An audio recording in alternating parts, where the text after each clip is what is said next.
Hello, listeners of the Mad Scientist Podcast. I'm your host, Chris Cogswell, here this week with a special guest co-host.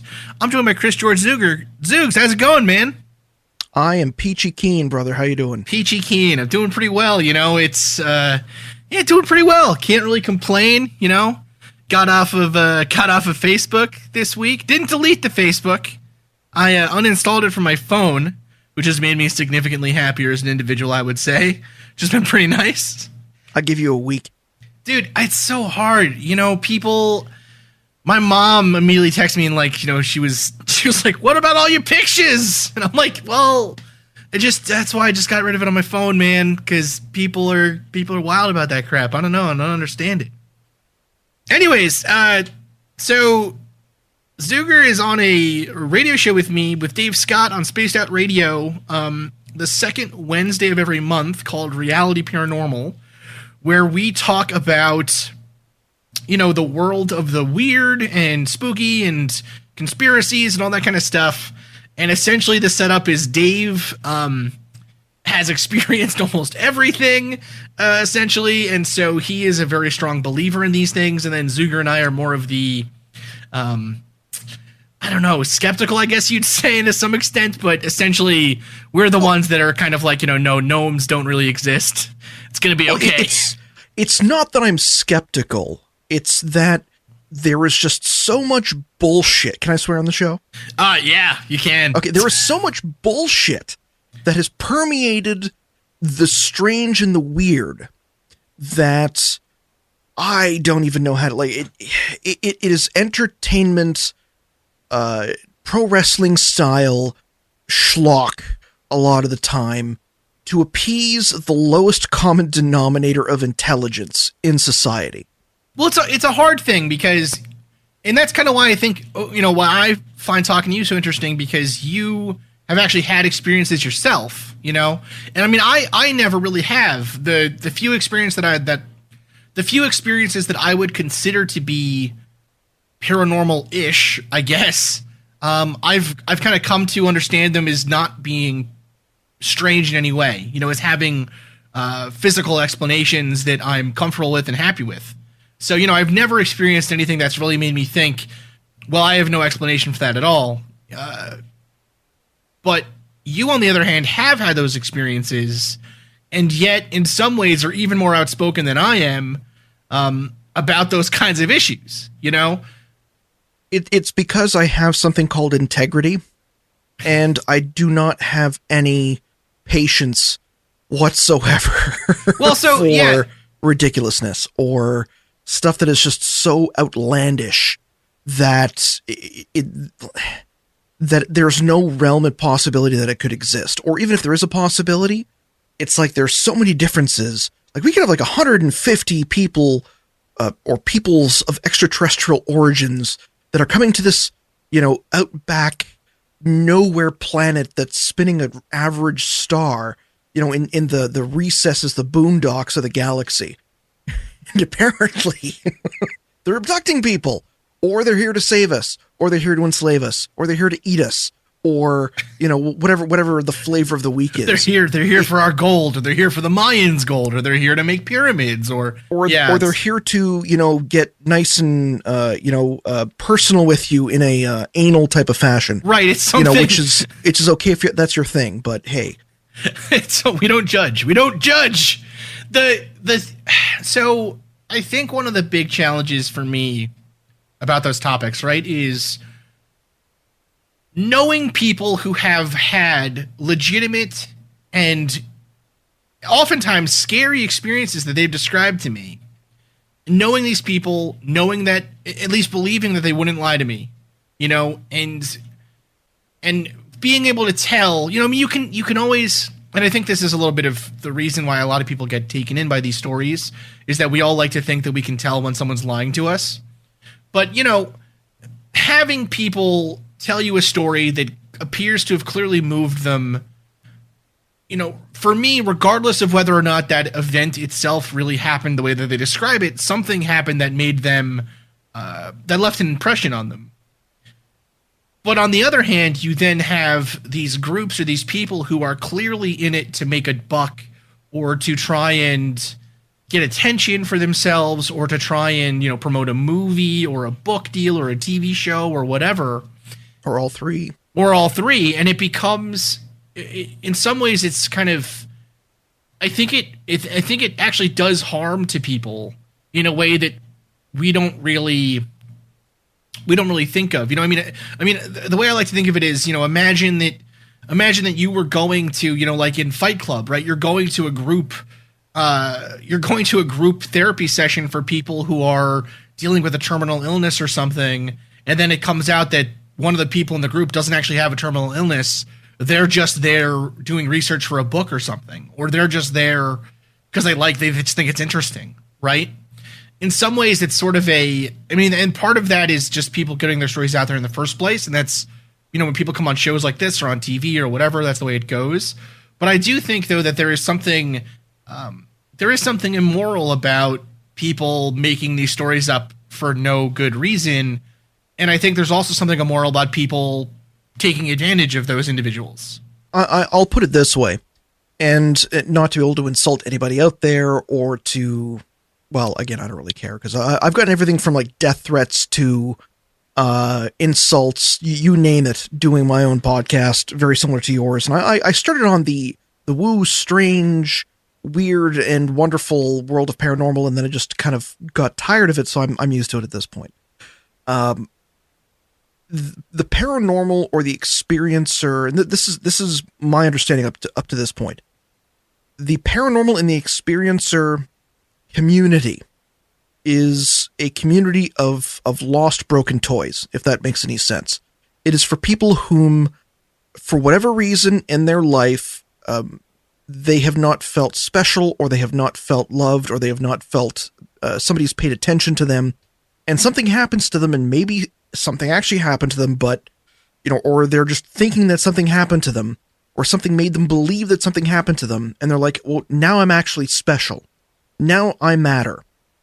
And they find other people who have similar experiences, and they share those experiences, and they huddle together in this mass of, I've been abducted by Nordic aliens who told me that next Friday the moon will be full, or whatever, bullshit that they spout out. And there's many, many, many things I've been told. But predominantly people who have experiences are broken people. Not to say that the people who claim and they clutch to the fact that they have experiences are broken people in some way, shape, or form. I was going to say, I think we have to make a distinction, right? Because there's the group of people who have had experiences, whether or not, again, there's kind of a Venn diagram here, right? There's the group of people who have had experiences, and then there is the group of people who claim to have had experiences and have turned it into a career of sorts or an identity of sorts. It's right. It is the fact that there are people whom defined their identity based on that experience. I've had experiences. Right. I don't define my identity on it. I define my identity by the fact that I'm a complete asshole, but I've got a heart of gold. That's my identity. The fact that I've seen a UFO doesn't matter to me whatsoever. Like, right. I love how you threw in the heart of gold thing there. About a heart of gold, though. No, I agree with you.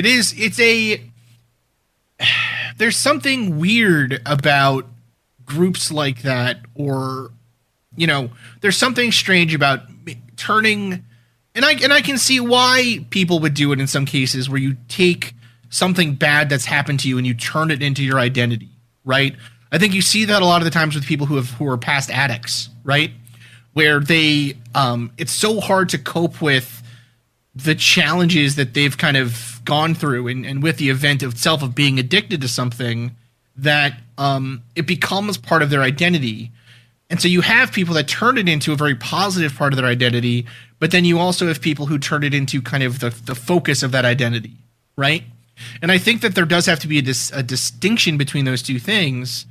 And I think in this case, especially when it's something like with the UFO world, or with any of these, and I think the UFO world is particularly bad about this because there is so much, I don't know, there's not really money in it, but there's just so much like fake fame, or so much odd that was one thing that struck me when I joined MUFON and started being, part of their kind of research side of things for whatever that was worth, was the oddness of, suddenly I had people coming out of the woodwork saying to me, oh my God, this is so great. You're so smart. This is going to be amazing. And it's like, well, you don't know anything about me, right? Like, I could be a charlatan too. I could be lying. I could be making all that stuff up.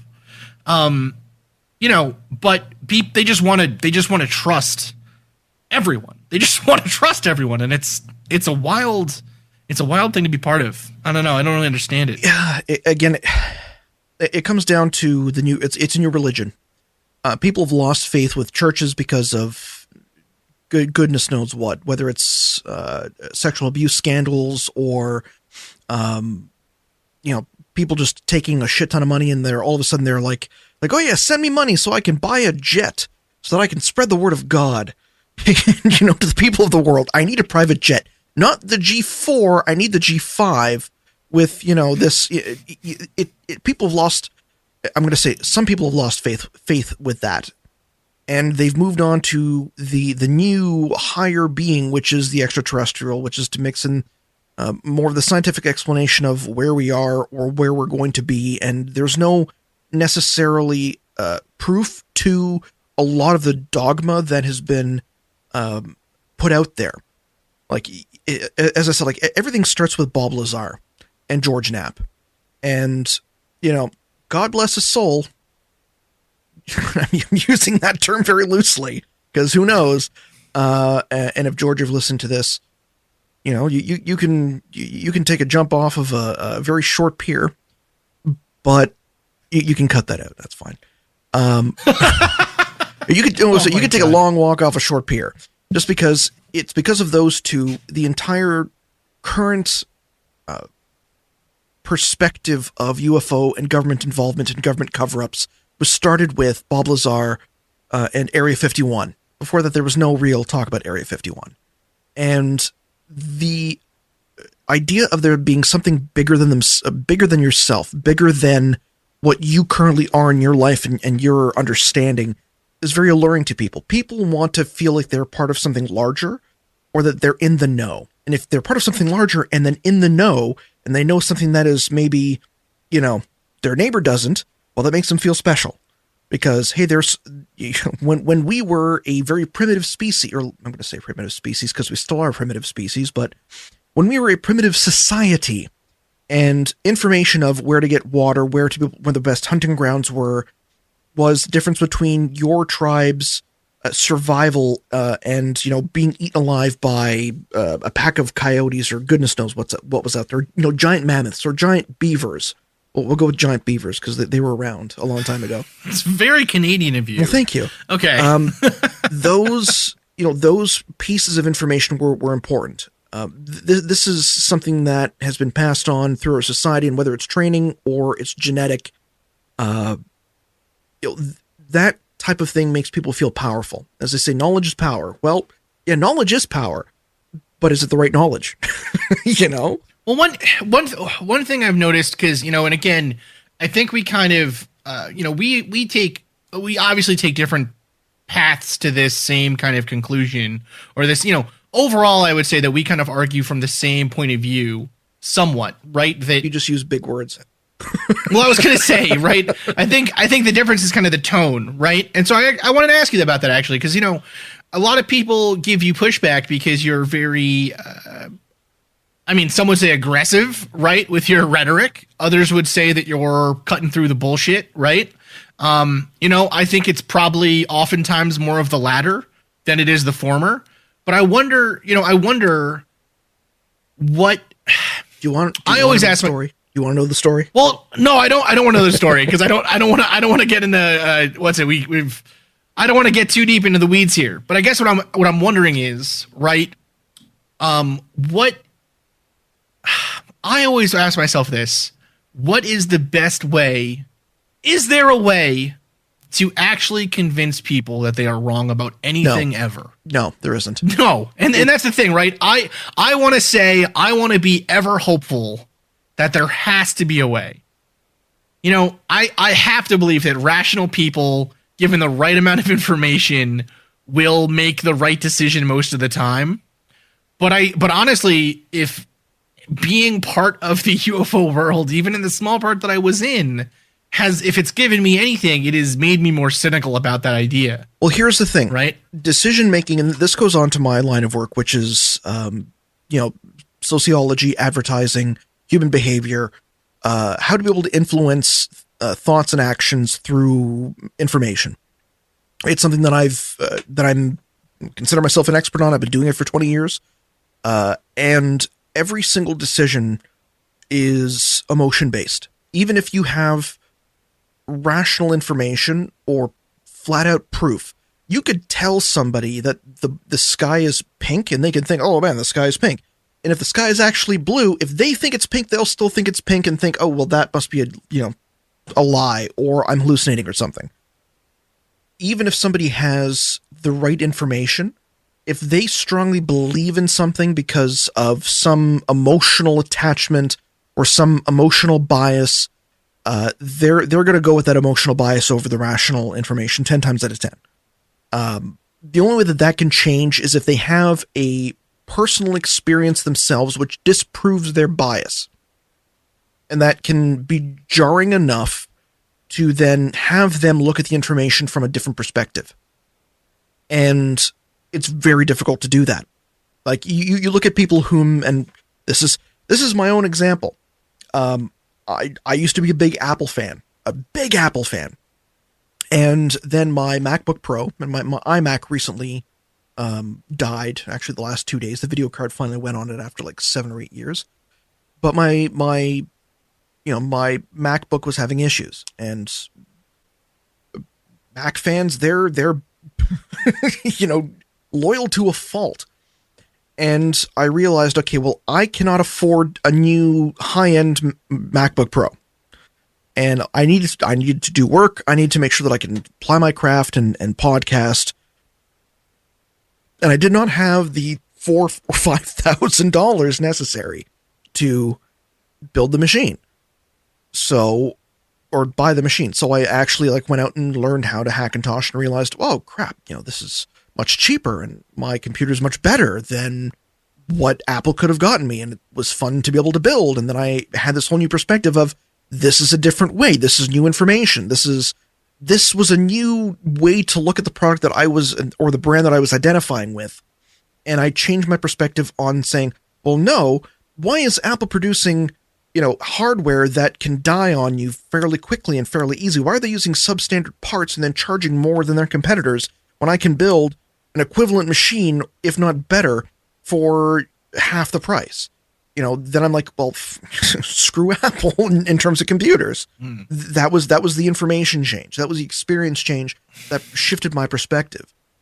See, but so I guess though, what I wonder then is, so first off, in the world of the paranormal or UFOs or whatever, right? It seems like that is an always losing battle then, unless you have some kind of Scooby-Doo-esque moment where, you pull the mask off the alien and it turns out, oh my God, it's been, whoever this whole time, right?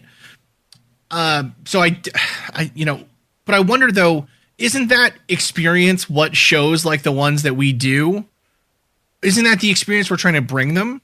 Right? I mean, that's kind of what I view myself as doing, or trying to do, at least in some cases, is bringing a new perspective to them in a way that is not difficult for people to handle, right? If I guess I'm wondering, do we as a community of people who think that we think that we have the good faith of this community in mind, or we at least have good intentions behind what we're trying to do when we are trying to talk to people about their real, genuine experiences, and also determine if experiences are genuine or not, or how can we even determine that, or whatever, versus say a more aggressive toned skepticism, like kind of, James Randi type or something, where it's constantly trying to attack, or do you know what I'm saying? Like, I wonder what the fine line is there, because, I mean, frankly, the reason that I got off of Facebook was because it became too much in the UFO world to argue with people and try to make them see sense, right? I mean, you can't. It becomes mind numbing. You are right? trying to cut through so many messages. And the thing is, if people are going to look out on YouTube, they're going to get their confirmation biases through podcasts or whatever. And you are competing with a dogma that has been so ingrained in people's minds. And it is essentially, it is a dogma that has been based off of a lie, as I said, starting from, like 30 years ago, which was used to sell books, sell movies, sell advertising space for TV shows. It's entertainment. So that entertainment, that paradigm that people have clothed themselves in, which gives them the easy answer for potentially, in some cases, very complex or unknowable things at this stage in our society. If they think that they already have the answer, why would they listen to you saying, like, no, you're wrong, we don't know what this is? Well, this guy has the answer. Why would I listen to you? That's what you're cutting through. And people have been bombarded with this stuff for decades. It is such a finely crafted narrative that it is next to impossible to deal with. And as you said, you just left Facebook because it was overwhelming. I stopped podcasting for 6 months? 8 months? Like I was sitting on the lake during my vacation and the end of August going, what the hell am I doing with my life talking with these people? I was getting lambasted and attacked nonstop by absolute lunatics. Did you know that I was trolled by a Kabbalah cult at one point? I'm not kidding. You made it. When it's like, you made it. Like, oh man, like, well, we're gonna put a hex on you. I'm like you claim to know Kabbalah. Well, yeah. Like, well, listen, I'm a 32nd degree Freemason. What the fuck can you teach me about the Kabbalah that I don't already know? Like, seriously, motherfuckers. Like, oh my God. Like, it is this what's the term? I get what you're saying. It's an impossible.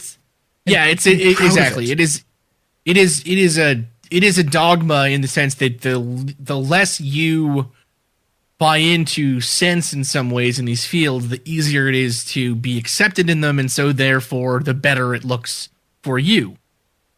What? So, all right, go ahead. Changing gears here a little bit, right? So changing gears here a little bit. I wonder, what do you think the best UFO case of all time is? If you were to pick one, do you think any of them are real? Because that's the thing. Being a part of MUFON for that short period of time, being involved in these Facebook groups and things, talking to these people, going to these meetings and everything else, all it's done is it has over time lowered the percentage of cases that I think are genuine.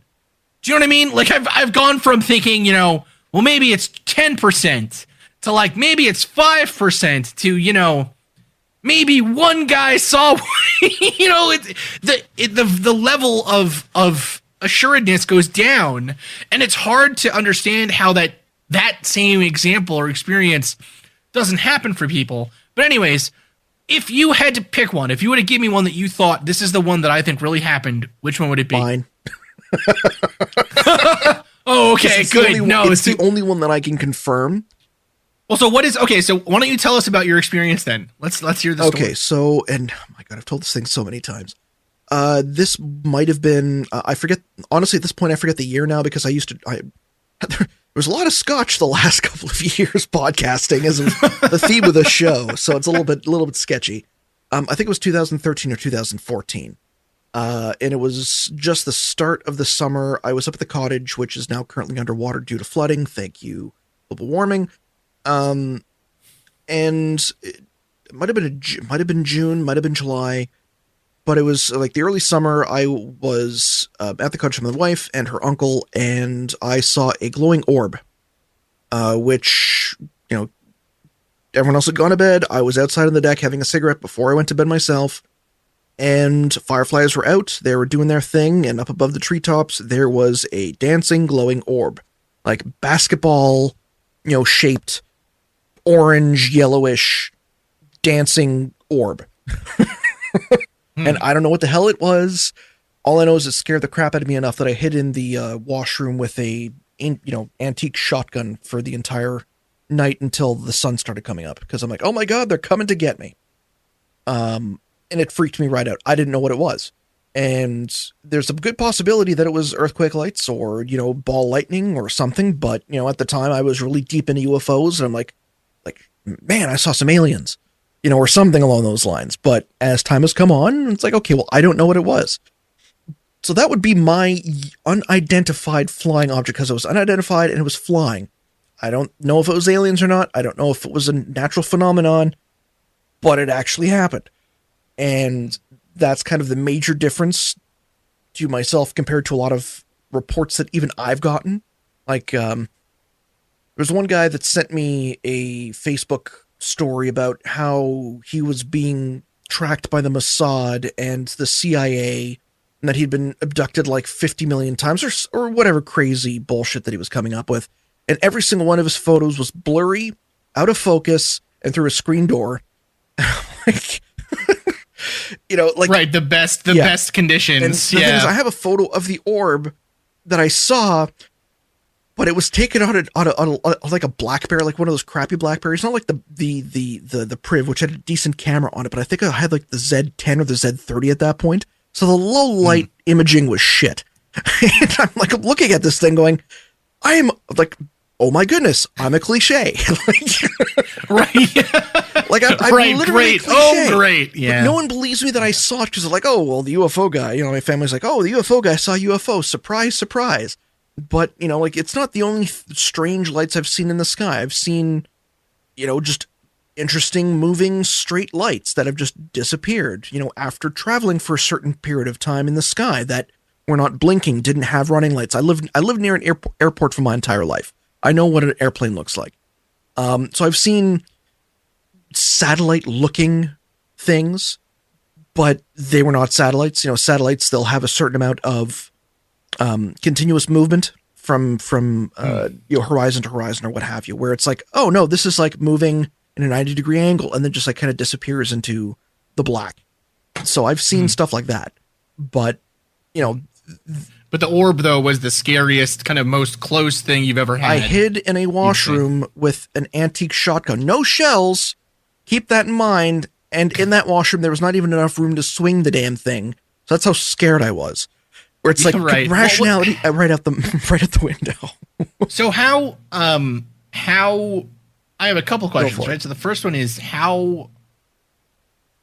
what size? I think you mentioned it, but like it's did it change size? Was it a consistent size? I'm going to say it was a consistent size. Like again, I'm remembering a thought, or I'm remembering a memory, which is when every single time you do that, you're remembering the last one that you remembered it. Right, you're rewriting it. Yeah. All I know is like, it was above the treetops. It honestly could have been far away. I thought it was far away at the point. Like I'm looking at this thing going like, okay, well, we were in a place called Castleford, and it could have been as far away as a kilometer or two, or let's say, a mile away. I don't know, but it didn't change shape. It didn't change consistency of color. It just, it was just there. And I knew that it was not close like the fireflies. You could tell a certain amount of distance. This was far enough away that I didn't know how far away it was. But it was large enough that I could clearly distinguish its size, and I could make it out, compared to the blackness of the sky. Okay, interesting. Yeah, it's one question I always ask people. The way that I view this stuff is the more and more the public gets their hands on the information, and in some way that's good, right? It's kind of a funny conundrum, right? I think the UFO world thinks that they want, just like they think that they want scientists to be involved, that's not what they actually want, right? They want to feel vindicated by science. They don't want to have a discussion with scientists to have them come in and say, you have no data, right? Or you have no evidence. You've done nothing for the last 70 years. That's, they don't actually want to have a good faith discussion with science. They want to be vindicated by science. Well, funny thing is that one of my UFO experiences, I actually had a scientist. I talked to an astronomer friend of mine. He's his expertise is actually impact craters. But he was on one of my first podcast episodes, like way back when we drank like a 26er of like 14-year-old scotch and got completely blasted. It was awesome. And I told him an experience that I had once when I was looking at, I saw a UFO, and he's like, okay, well, where did it go? And I pointed out the window. It went from like here to here, because at that point my studio was in my bedroom, and I could see the direction of where it actually was. And he looked at it and he's like, so it was there to there? I'm like, yeah, that was the International Space Station. And I actually went and checked. Right, yeah. And I'm like, what was the pathway from this? Holy shit, it probably was the International Space Station. Right, yeah. So a lot of the times people don't want to, they want to be vindicated, but they don't want to be told that they were wrong. No, absolutely not. Well, that was the other part that the second part I was going to say, I guess, is too, that the UFO community also thinks they want the media or the public to be interested in this subject. But in some ways, it's going to be the worst thing for them, because suddenly they're going to have scrutiny of the media and the public and these groups, and they're just going to come across, it's going to be Ancient Aliens, but on a massive scale, right? They're just going to look. The media doesn't give a shit. They're going to look terrible. The media doesn't give a shit. No. But that's what I'm saying, though, right? If they were to have the public's attention in some way, it's hard not to think that the UFO world would flub it. You know what I mean? Just like they've done every other time. But the things that I like to look for with these cases as they become more popular and things is looking for pieces of evidence that are common enough that or uncommon enough that people would not necessarily know about, right? So things like, smells or specific names or physical feelings or stuff like that, it's different than just the general, well, I was abducted and a thing with gray skin saw me and, whatever, right? It's a little bit more distinct than that, I would say. If you had to pick a piece of evidence that you think, let's say, okay, we give you 3 cases and you got $1 million on the line, and you have to pick the one that is genuine, right? What piece of evidence are you looking for? Is this evidence that I've collected myself? Yes. Let's say you've done the interviews, you have collected the evidence at the scene or whatever, whatever, right? If you were to decide between 3 cases, which one did you think was genuine or the most likely to be genuine? How are you going about that? What are you looking for? See, this is kind of a tough question, because the only real evidence would be physical evidence. Testimony's worth shit. Okay, I should say testimony is a lead, but in terms of evidence, it is the worst kind of evidence. Well, sure, yeah. So you're going though for let me rephrase it. Rephrase it, right? Because obviously, okay, we got a piece of metal. You'd be like, then maybe that's the one, right?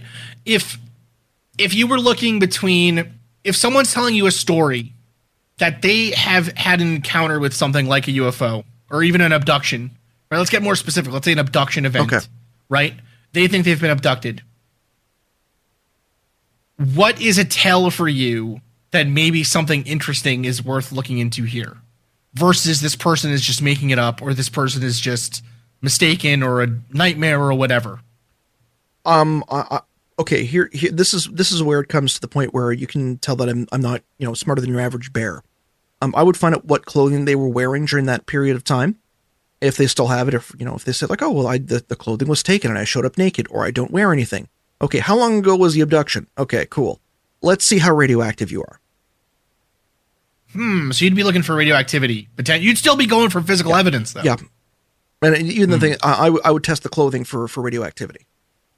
Interesting. Or, if there's any chemical compositions that, don't account for their environment, or, things like fabric softener, detergent that would be accounted for, or human sweat, or what. Sure. If the clothing was taken off and they're just like, oh, well, I showed up next to my bed and the clothing was off there. I'm like, did you go drinking the night before? Did you go to a nightclub? Were you at a rave?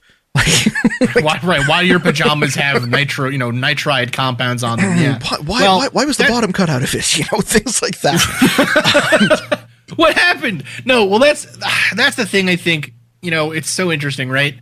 I've recently been thinking about maybe. Well, here's the thing: if they had, if the clothing were taken off by the aliens or by the extraterrestrials or whatever the hell you want to call them, and they're living beings, and they did not wash the clothing, then there's a very good chance that there is some type of evidence, either bacterial or DNA evidence from those beings or from the craft itself, unless it's like, there's some kind of crazy robots or geoengineered androids that are abducting them or something, like, again, maybe the gray aliens or androids, who knows?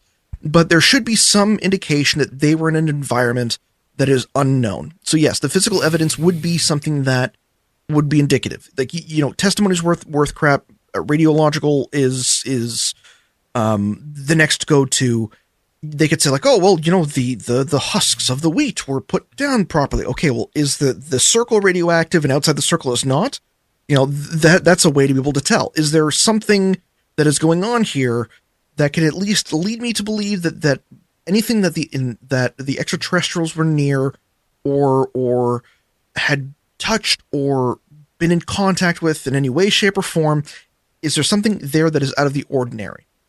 And, whether it's chemical, whether it's biological, whether it's radioactive, there should be something that indicates that there's something that was not normal in the environment.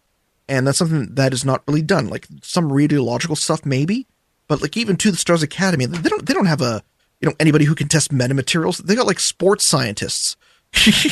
Like, if you need somebody to check your concussion, sure, we can do that. But metamaterials, no, that's like, we're just going to drive that across the country and post it on YouTube. Well, it's also such a funny use of the word, right? Metamaterials. I don't think they realize that it's like using the word nano, right? I mean, metamaterial can Quantum. mean anything to anyone. It's just quantum, right? It's like it's a woo catch-all. People don't term, understand it. I mean, It sounds weird and it's catchy, so they go with it. Yeah, it's ridiculous. So, so how would I determine what is genuine? So you'd still be going for physical evidence, though. Without you'd be going for evidence, all it is a nice story. That's it. It's nothing. Yeah, no, and I think that's probably a good answer. Because you're probably right. Man, so what is your favorite non-UFO spookiness? What would you say? Loch Ness Monster? You into Mothman? Are you like that flasher in Chicago? It's such a fun story. Man, okay, did he touch you? It's either some people on drugs or a guy in a costume, or that there was that one photo that it's like, oh, it's Mothman. No, that's a kite. That's a kite. I found the kite online. No, yeah, it is the kite. We talked about it on the show. It was kind of funny. Yeah, it turned out to be a kite. Did you? We recently started doing one. Marie and I on an episode that'll be releasing here soon. We did the Chupacabra, Ooh. right? And it's such a fascinating case study in how one of these mythologies gets created in real time, And the Mothman is kind of that same thing where it's like it was made up in the moment, right? It was built up around this whole thing, and it's kind of whatever you need it to be. Anyway, sorry, continue your story. So what's your, I don't know, what's wackiest one? What's your favorite one to talk about? I'm an ancient history guy mostly. Okay. I'm gonna as far as like spookiness, I'm gonna say telepathy. Well, weirdness, conspiracies, any of it, man. Okay, precognition. Okay, because there's something about this. There is something about the brain being able to process information on such a high level, subconsciously, that you can get a hunch about something and be right because there is something coming to your consciousness from all the shit you're taking in that your brain then says, this is something you should take a look at. And then, that's something that's interesting to me. It's funny. That's always been the way that I've thought of it too, it's your brain, 100 times, once out of every 100,000 times, your brain will calculate the chances correctly and you'll be able to predict something going on in the future. Right. I'm with you there. I think that's probably an interesting way of looking at it. Anyways, continue. I don't know. I'm a big fan of, I'm going to say lost civilizations, but not like the crazy ancient aliens lost civilizations. Like the migratory patterns of Homo sapiens and like Denisovians or just mammals in general of the bipedal type, and their migration to the Western world. Also giants. I love giants. I can't stand a lot of the hoopla mythos that's out there because you know, like ex contributor to my show before I kind of went like, okay, well, fuck all this woo woo bullshit. This is crazy. I can't deal with this anymore. Had a contributor named Denver Michaels, fantastic guy, great author, good gentleman. I can't say a bad thing about him. We were gonna write a giant book, and we determined that giants were either people with, you know, just abnormally large people. So, you know, there was just this offshoot or this clan of just very large people, like you know, a bunch of Andre the Giants running around type of thing. Right. And you know, just right. they interbred, and they're like, okay, well, now we got like some 10-foot tall large motherfuckers running around. Or aliens. It was the only two things, three things. So it was either just large people, aliens, or 100% bullshit. Those are the only three things we could determine. Interesting. And it was like, okay, so it's one of those three things. Like, there's so many stories about it in all throughout history.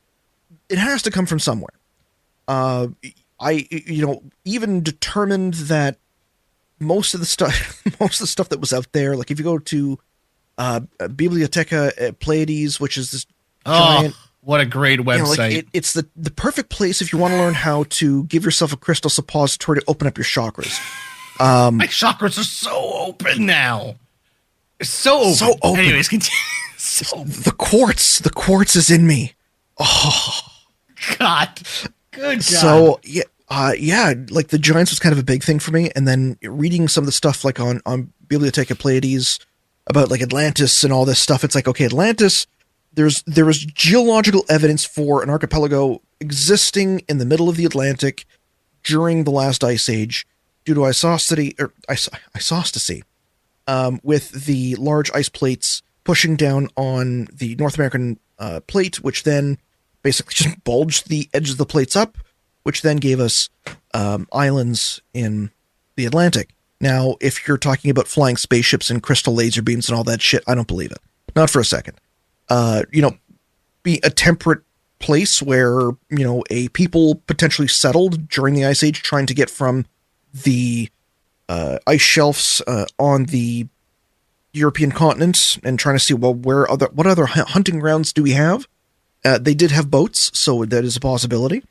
And yeah, you know, kind of just the stories about that. It's cool. It's interesting. There is enough evidence out there to be able to say it's a possibility. And, you know, it's kind of my bag because it's like, well, where did we come from? Like, you know, the Giants thing, the Giant stories are ones that I have never, I've always kind of just taken it as, you know, there were genetic anomalies back then too, right? Of people who grew super tall or whatever, you know, that's always kind of been the way that I looked at those things. With the lost civilizations,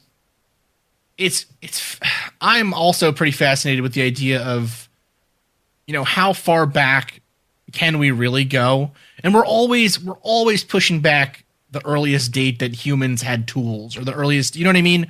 We're always pushing those dates back. And it's so interesting to me to think, you know, what do we know really about, you know, the Olmecs or even the Aztec or the Mayan or, you know, you look at civilizations. Göbekli Tepe, and I'm not going to do the whole, you know, crazy. Oh, they predicted, you know, the meteor impact. No, there are a plethora of stone circles that have not been uncovered. Nobody knows really what the usage of that area was. All we know is that it's like 13,000 years old or older, completely carved in relief carving, which is an advanced stone cutting technique. You know, they instead of carving the animals into the stone, they carved the rest of the stone away to reveal the animal. So that is something that takes planning. That's something that takes resources, logistics. You can't expect a hunter-gatherer society where their logistics is, hey, you see that bison over there or that mammoth? Yeah, let's go kill it and eat it. You're expecting them to be able to to move multi-ton blocks and then relief carve them, move them, align them to the stars, and then cover them up on purpose several thousand years later, and then leave them buried for 10,000 years. That's basically what happened, and nobody can explain that. That to me is interesting.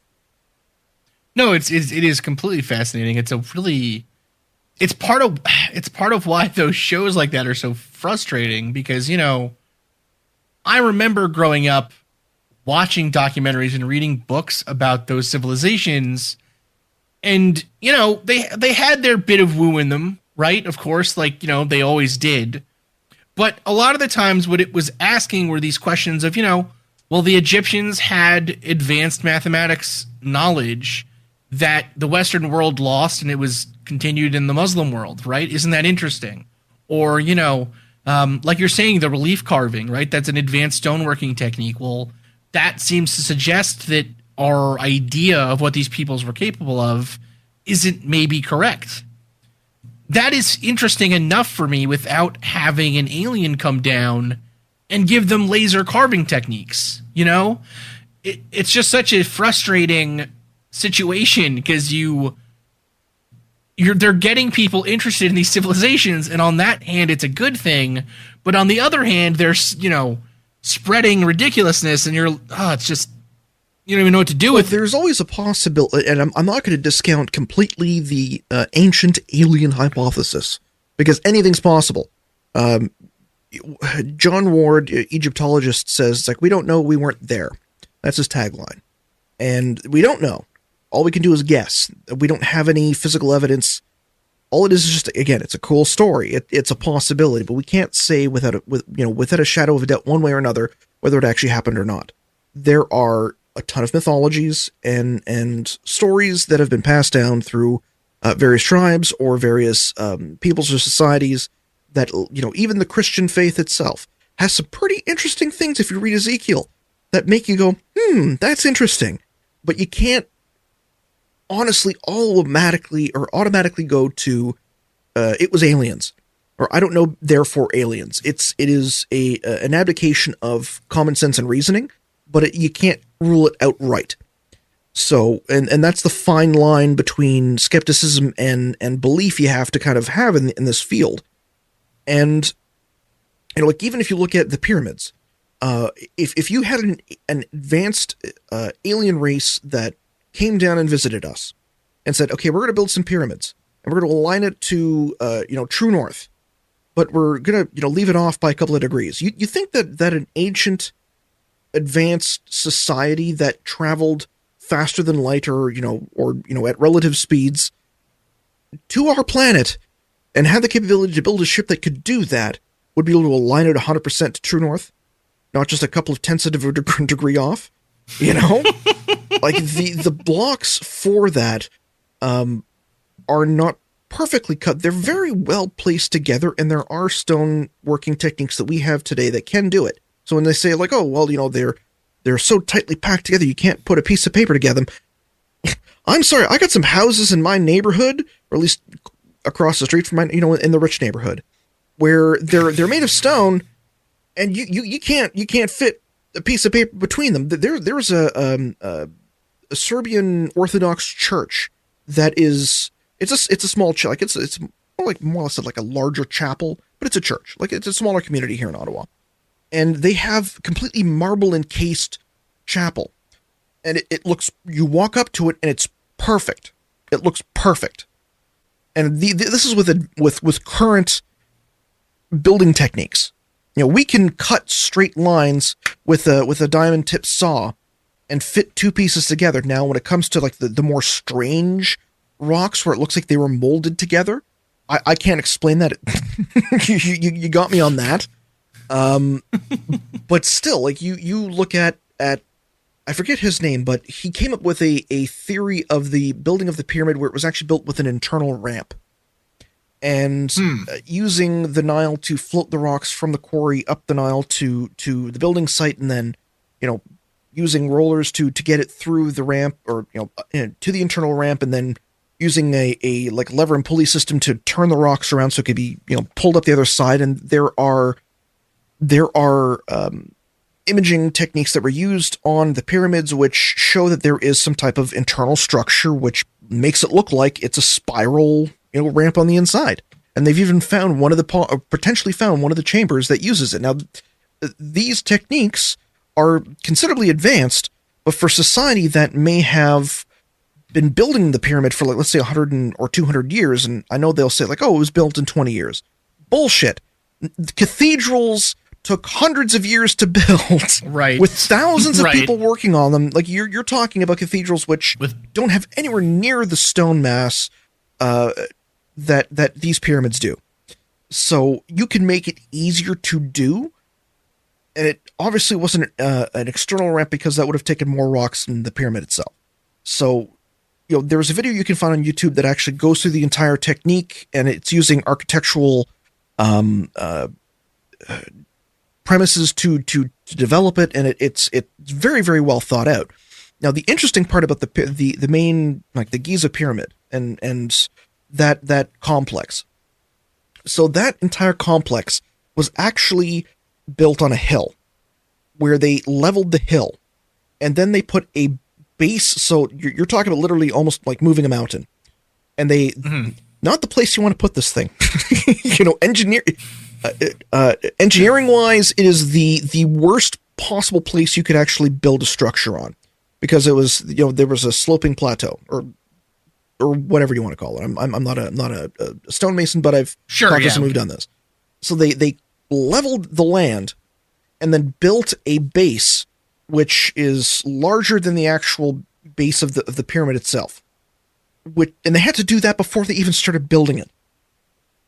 So in terms of techniques, my question is not, okay, what were the aliens that did it? Is where did they get the knowledge to do that? How old is the knowledge that they had used to build those structures? Because the pyramids themselves, if you look at them, architecturally, Egypt got shittier as time went on.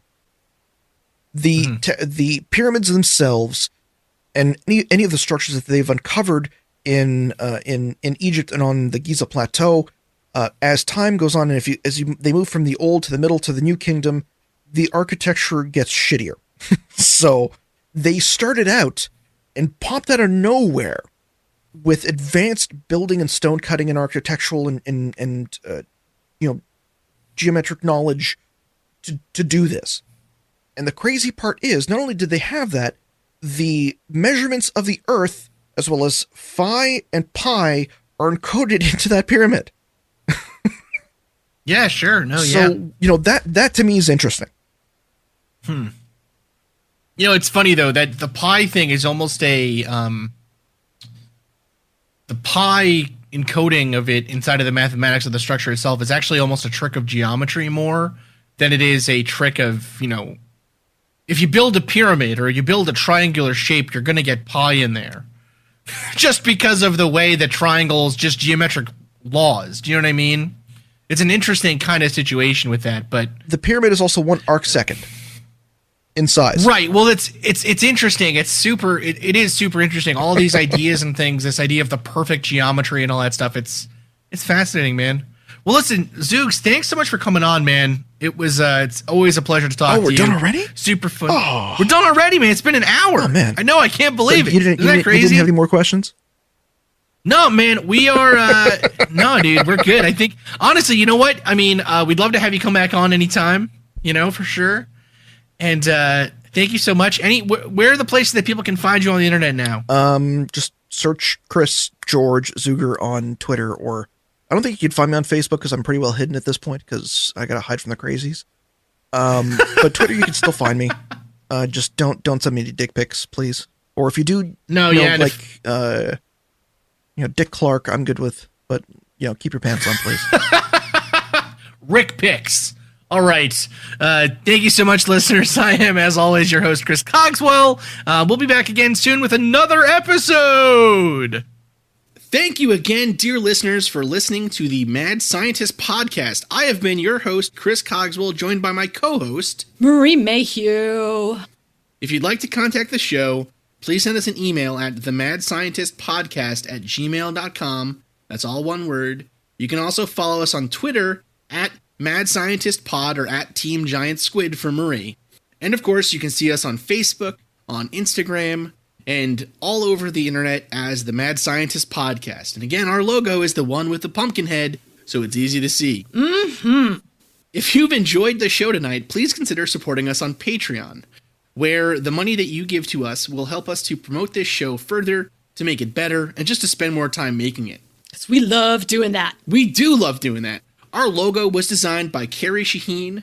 Our web design is done by Desdemona Howard. Woohoo! And our sound design is done by Jake Cardinal.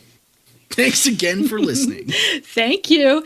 This has been a Damn It Chippy production.